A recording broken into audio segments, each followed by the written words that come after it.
Do you feel stuck in the trap of endless scrolling? If yes, then you're not alone. Studies shows that 90% of the people consume more than they create, and I call it a consumer mentality trap.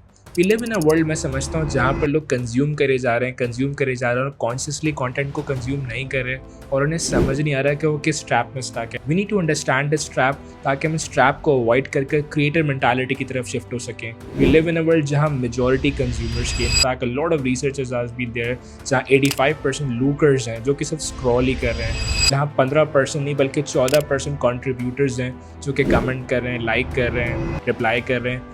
1%. We live in a world जहाँ पे 1% creators हैं.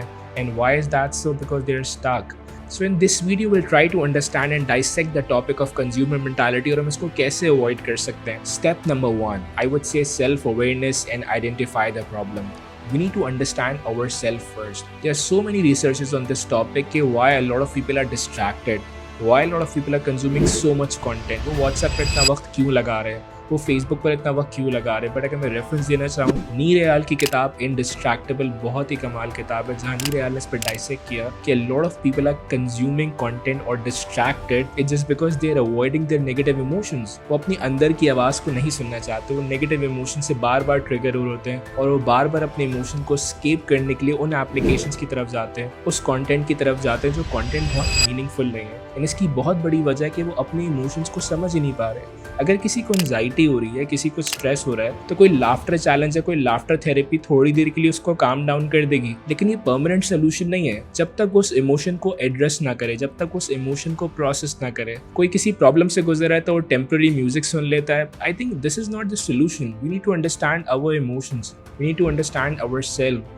And इसके लिए बहुत ज़रूरी है कि हम प्रॉब्लम को आइडेंटिफाई करें अगर हम इस कंज्यूमर मेंटालिटी ट्रैप को ब्रेक करना चाहते हैं. Step number 2, limit passive consumption. We live in a world जहाँ पे हम बहुत सा कंटेंट ऐसे कंज्यूम कर रहे हैं जिसमें कोई मीनिंगफुलनेस नहीं है. We need to ask ourselves continuously कि जो कंटेंट मैं कंज्यूम कर रहा हूँ या जो कंटेंट मैंने कंज्यूम कर लिया इसमें मेरे लिए क्या था, what's the meaningfulness, what's the message, what are the reasons. Because I believe reasons reap results. अगर आप अपनी ज़िंदगी में रिजल्ट्स को हासिल करना चाहते हैं, रीजंस बहुत इंपॉर्टेंट और आपके कंटेंट के अंदर सब्सटेंस होना चाहिए. Sadly we live in a world जहाँ पर मेजॉरिटी कंटेंट जो क्रिएट हो रहा है, खास तौर पे पाकिस्तान की सोसाइटी में, उस कंटेंट में सब्सटेंस नहीं है. लोग पैसिवली कंटेंट को कंज्यूम करे जा रहे हैं और अपने आप से सवाल नहीं करे. So we need to set boundaries. क्या मैं रोज एक पॉडकास्ट सुन रहा हूँ तो उस पॉडकास्ट का कोई टेक अवे मैसेज है भी या नहीं, और just like a fun show, इसमें कोई मैसेज ही नहीं था. जब तक आप बाउंड्रीज को सेट नहीं करेंगे, अल्टीमेटली आप बार बार अपनी बाउंड्रीज को ब्रेक करते रहेंगे, बार बार आप अंडरस्टैंड ही नहीं कर पाएंगे कि मैं क्या गलत कर रहा हूँ. अपने आप से क्वेश्चन करना, बाउंड्रीज को सेट करने से मैं समझता हूँ कंज्यूमर मेंटालिटी को रोका जा सकता है और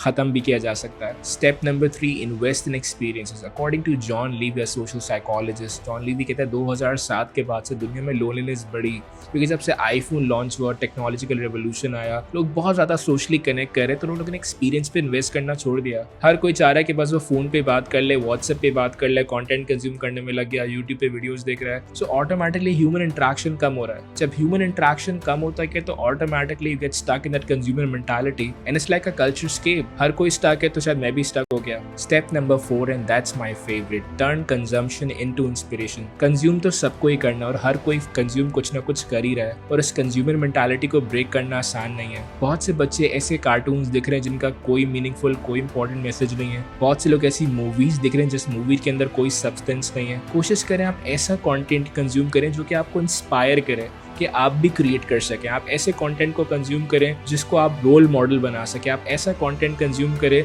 जो कि आपको प्लान ऑफ एक्शन दे रहा हो. आप ऐसा कंटेंट कंज्यूम करें जो कि आपके माइंडसेट और विजडम को बढ़ा रहा हो, आपकी अकल को कमाल की तरफ लेके जा रहा हो. ये चीज़ बहुत ज़रूरी है कि आप किस तरह का कंटेंट कंज्यूम करें. एंड इसका बहुत आसान तरीका मैं पहले ही बता चुका हूं. अपने आप से क्वेश्चन करें, ये जो कंटेंट मैं कंज्यूम कर रहा हूँ क्या मुझे इंस्पायर कर रहा है, क्या मुझे मोटिवेट कर रहा है कि मैं भी अपने आप को कंज्यूमर मेंटालिटी से क्रिएटिव मेंटालिटी की तरफ लेकर आऊँ. माइकल जॉर्डन के कोच भी कमाल जुमला कहते हैं, we focus so much what goes from neck down. But हम इस बात पर फोकस नहीं करते कि गर्दन के नीचे क्या जा रहा है.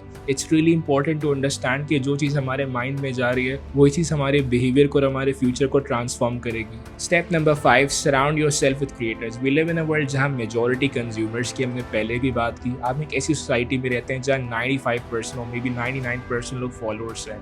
वो लॉ ऑफ एक्सीडेंट पर बिलीव रखते हैं. वो इंतजार कर रहे हैं कि कोई आएगा, कोई बताएगा तो हम कुछ ना कुछ करेंगे. But in the and law of cause and effect बहुत रेयर है. बहुत कम ऐसे लोग हैं जो अंडरस्टैंड कर रहे हैं कि आज वो जो क्रिएट कर रहे हैं वही उनका फ्यूचर है। अगर आज वो कुछ इम्पैक्टफुल कंटेंट क्रिएट कर रहे हैं तो उनकी प्रोफाइल को ब्रांड करेगा और उसमें बिजनेस स्टार्टअप को आगे लेके जाएगा।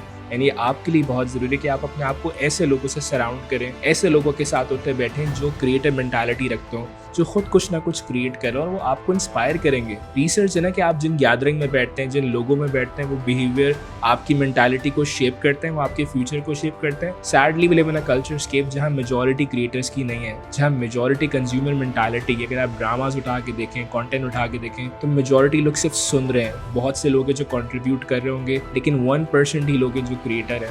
सो आपने उन 1% लोगों को ढूंढना है, उस ट्राइब का हिस्सा बनना है, जिस ट्राइब को आप फॉलो करें और अपने फ्यूचर को बेहतर कर सकें। Step number 6, start creating content. मैं समझता हूँ कंज्यूमर मेंटालिटी को अवॉइड करने का एक और तरीका ये भी कि आप खुद भी कुछ ना कुछ क्रिएट करना शुरू कर दें। थोड़ा सा ही बट बाइट साइज ही बट क्रिएट जरूर करें। सेथ गोर्डन की किताब दी प्रैक्टिस बहुत कमाल किताब है, जिसमें सेथ गोर्डन ने बताया कि अपने कंटेंट को शिप करना, अपने आइडियाज को शिप करना बहुत जरूरी है।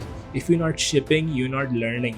इट्स रियली इंपॉर्टेंट कि आप अंडरस्टैंड करें जो आपको मिला है वो एक अमानत है और उसे दूसरों तक पहुंचाना बहुत जरूरी है। और अगर आप अपने क्रिएटिव प्रोसेस को भी बढ़ाना चाहते हैं, इनफैक्ट क्रिएटर बनना चाहते हैं, बहुत जरूरी है जो आता है वो आगे बढ़ाइए ताकि आपको फीडबैक मिले, ताकि लोग राय दे सकें कि आपका कम्युनिकेशन कैसा है, आपका कंटेंट कैसा है, कि आपके बात में सब्सटेंस है भी या नहीं। तो उम्मीद करता हूँ ये पॉइंट्स आपको समझ आएंगे। अगर ये पॉइंट्स आपको समझ आए, आप अपने सवालात कमेंट बॉक्स में जरूर शेयर करें। Thank you.